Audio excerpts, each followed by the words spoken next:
How to make keto chocolate puppy chow, keto dessert recipe.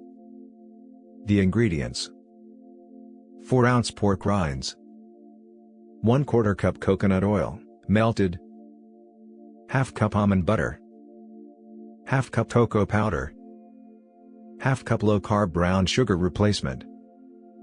The preparation: 1. Measure out and prepare all of the ingredients. 2. On a plate, break up the pork rinds into small pieces. 3. In a bowl, stir together the coconut oil, almond butter, and cocoa powder until combined well. 4. Transfer the small pork rind pieces to a bowl and drizzle the chocolate almond butter mixture on top. Stir to fully coat the pork rinds. 5. Transfer the chocolate-covered pork rinds to a Ziploc bag. 6. Add in the low-carb brown sugar replacement. 7.